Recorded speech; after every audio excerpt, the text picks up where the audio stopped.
Todos ya sabemos que la IA puede detectar enfermedades, editar textos y crear canciones. Nos hemos acostumbrado en muy pocos años a tener acceso inmediato y cotidiano a inteligencias artificiales que nos ayudan a retocar imágenes, a mejorar textos, a resolver dudas, a hacer match. También nos hemos acostumbrado, pero de manera inconsciente, a IAs que nos recomiendan contenido adictivo, a la publicidad dirigida gracias a nuestros datos personales, o a que ajusten el precio de los vuelos según nuestro perfil. Lo que está claro es que la IA ha llegado para quedarse, y es normal sentirse abrumado, intimidado, al no entender el funcionamiento de algo que sí o sí está en todas partes y nos afecta a todos. En este vídeo he simplificado al máximo todos los conceptos que necesitas saber para quedarte convencido de que el funcionamiento de la IA no es magia. Para eso nos vamos a centrar en un ejemplo de IA generativa, la generación de caras de personas que nunca han existido pero que dan el pego totalmente.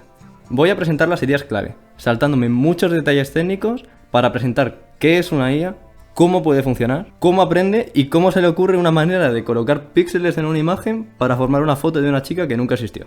En particular, vamos a dar una versión simplificada del concepto de autocodificador. Bienvenidos al arranque de Cognitivia y comenzamos.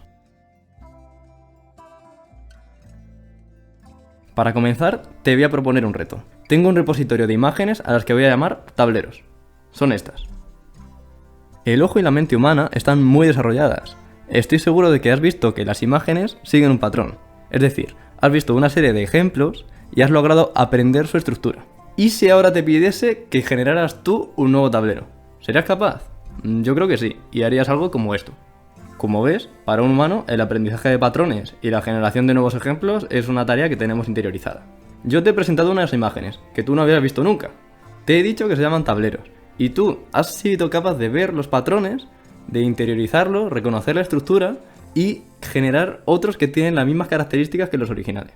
Y eso que yo no te he dicho cuáles son esos patrones, solamente te he enseñado ejemplos. Vamos a descomponer este proceso de aprendizaje paso a paso. Primero, has recibido las imágenes, que son una larga lista de 70.000 píxeles. Después, has abstraído el concepto y te has dado cuenta de que todas ellas tienen un mismo patrón.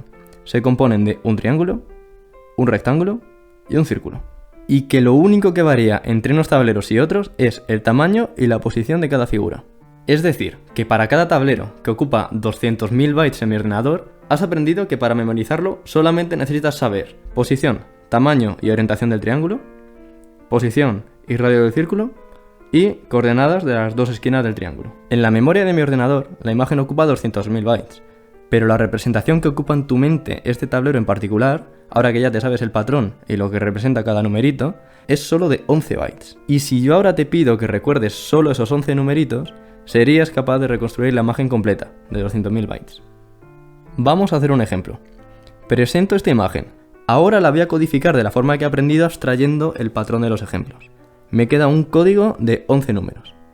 Ahora voy a utilizar solamente este código y el decodificador, que es el codificador al revés, para reconstruir la imagen completa.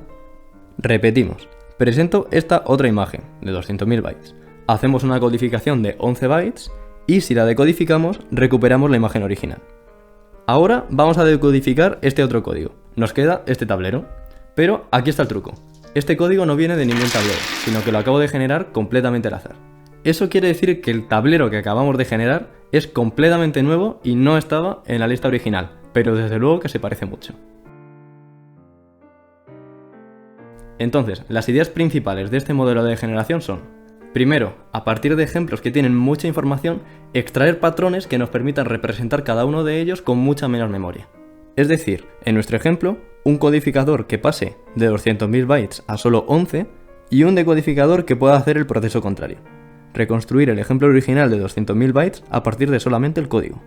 Este espacio de solo 11 dimensiones en el que viven los códigos se llama espacio latente. Si ahora generamos un nuevo código en el espacio latente que se parezca al resto de códigos de los originales, lo podemos pasar por el decodificador para obtener una imagen de 200.000 bytes, que logra tener los mismos patrones que los ejemplos originales con los que aprendió.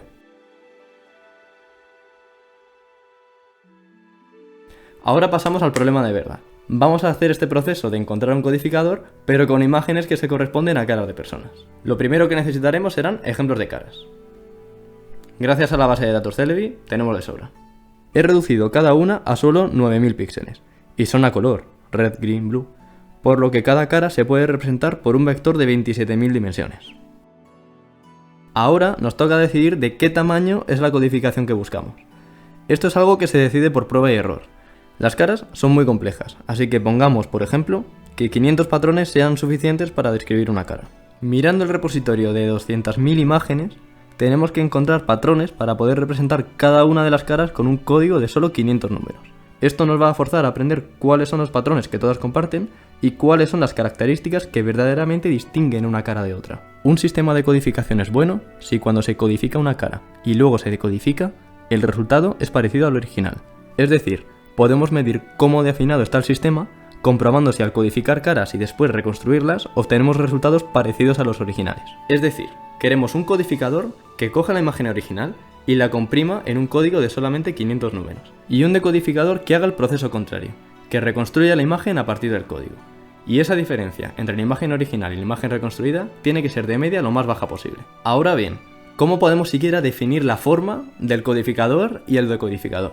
El codificador tiene que ser una función con entrada de dimensión 27.000 y la salida de dimensión 500, y lo contrario para el decodificador. El modelo que vamos a describir es el autocodificador, en el que codificador y decodificador tienen forma de redes neuronales. Una red neuronal es una función con esta estructura.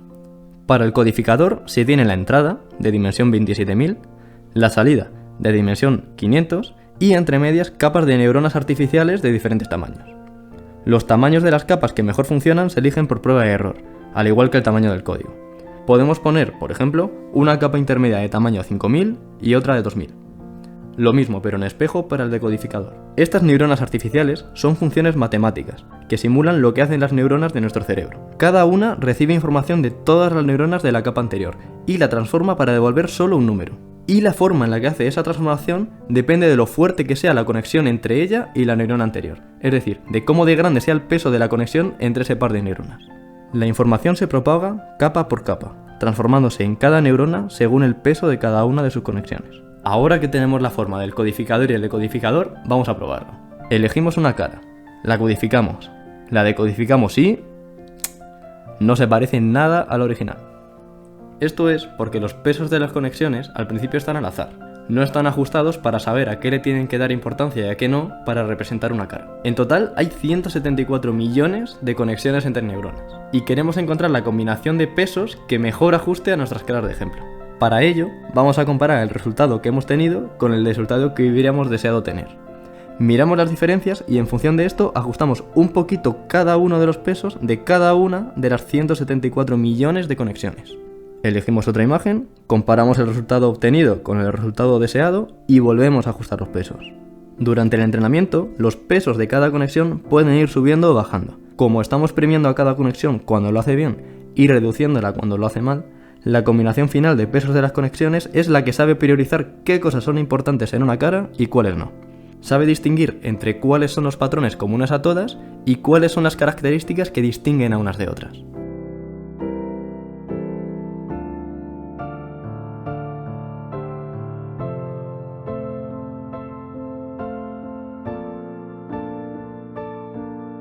Después de haber repetido el proceso 200 veces con cada una de las 200.000 caras de nuestra base de datos, parece que el autocodificador ya está entrenado.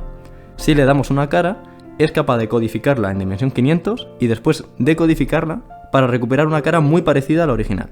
Es decir, el autocodificador ha aprendido muy bien cuáles son las 500 características más importantes para representar una cara. Ahora llega el momento que todos esperábamos. Vamos a inventarnos un código aleatorio en el espacio latente de 500 dimensiones y ahora aplicamos el decodificador para ver qué es lo que genera. Vemos que el resultado es una imagen de 200.000 bytes que se parece mucho a una cara humana. Y esta cara no es ninguna de la base de datos. Tampoco es combinación de 2 o 3, ni se ha obtenido haciendo combinaciones sencillas, sino utilizando que los 87 millones de pesos de las neuronas del decodificador han sido ajustados exactamente para reconstruir caras. En resumen, lo vuelvo a repasar. Para generar caras hay que seguir los siguientes pasos. El primero, hay que tener una cantidad muy grande de imágenes de caras. Después, hay que crear un autocodificador, que es una red neuronal con dos partes. El codificador, que va de una dimensión grande a una dimensión pequeña, y el decodificador que hace el proceso contrario. Ahora hay que utilizar las 200.000 caras de ejemplo para ajustar cada una de las 174 millones de conexiones en un proceso iterativo de prueba-corrección, prueba-corrección, prueba-corrección, hasta que todos los pesos quedan lo más ajustados posible para reconstruir las imágenes originales. Aquí, el decodificador ya es capaz de resumir toda la información de una cara en solo dimensión 500, en vez de 27.000, y casi no equivocarse al reconstruir la original a partir del código. Ha aprendido cuáles son las 500 características más importantes que hay que buscar para recordar una cara y cuáles son los patrones que son iguales para todas. Por último, el codificador ya lo desechamos y nos quedamos con el decodificador. Nos inventamos un código de 500 numeritos y con el decodificador construimos una imagen de 27.000 bytes que se parece a la cara de una persona, aunque esa persona no haya existido nunca. ¿Ah, que es increíble?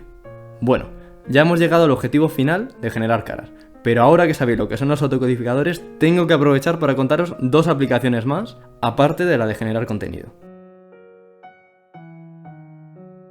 Una es la corrección de errores. Si a una imagen le faltan algunos píxeles o tiene una parte cortada, el autocodificador va a buscar igualmente los patrones, va a hacer un código de 500 números y luego el decodificador siempre va a generar algo que se parezca a una cara. Vamos a poder reconstruir información perdida. Y el otro ejemplo chulísimo de aplicación es la detección de anomalías. La red neuronal está entrenada para codificar y reconstruir caras lo mejor posible. Si le paso una foto mía, va a reconocer mis características y va a quedarse con un código de solo 500 números. Y después va a reconstruir la imagen completa con esa información gracias a que sabe los patrones de las caras perfectamente. Pero en cambio, si yo le paso una tortilla de patatas, los patrones que va a encontrar no van a tener nada que ver con los que ha aprendido. Y va a reconstruir algo que se parecerá a una cara, pero ni de broma a una tortilla de patatas. Pues este invento es un detector de anomalías. Si le pasamos una imagen y la diferencia entre la entrada y la salida es baja, la imagen es normal. Se parece a las otras imágenes con las que aprendió. Pero si la diferencia sale altísima, esa imagen no la ha sabido interpretar, no ha entendido los patrones y puede clasificar la imagen como anomalía. Por ejemplo, yo puedo entrenar un autocodificador solamente con fotos mías. Puedo meterlo en mi móvil y pedirle que solamente se desbloquee si la imagen que ve la cámara, al codificarla y decodificarla, la reconstrucción tiene un error más pequeño que 3,4. Si me pongo yo delante de la cámara, va a reconocer los patrones de mi cara, con la que entrenó, y la va a reconstruir con una diferencia muy baja, así que se desbloqueará. Pero si viene alguien que no soy yo, no va a tener ni idea de qué hacer, va a sacar lo que buenamente pueda y no se va a parecer en nada a la original. La diferencia va a ser muy alta y el móvil se va a quedar bloqueado. Bueno, ya ha terminado la parte de explicación y os doy las gracias a todos por haberos quedado hasta el final y por haber hecho el esfuerzo de entender cómo funciona la IA, cómo funciona esta IA generativa que crea caras de personas. Como os podréis imaginar, muchas partes de este proceso necesitan bastantes matemáticas para estar explicadas con detalle. Además, el modelo de autocodificador completamente conectado que hemos presentado es una gran sobresimplificación de los modelos que de verdad se utilizan en ciencia y en el mercado para hacer tareas de este tipo. Entre las cuestiones más básicas que he omitido está que para procesar imágenes normalmente se utilizan redes neuronales convolucionales y que, especialmente en IA generativa, hay que forzar que en el espacio latente se cumpla una cierta distribución de probabilidad que nosotros controlemos. En la descripción del vídeo dejo referencias a literatura científica donde se tratan todos los detalles y se atribuye el mérito de cada contribución a los autores correspondientes. De nuevo, muchas gracias por ver el vídeo y por participar en el arranque del canal. Y si queréis más divulgación sobre IA, sistemas cognitivos, matemáticas o estadística, dadle a la campanita para no perderos el siguiente vídeo de Cognitivia.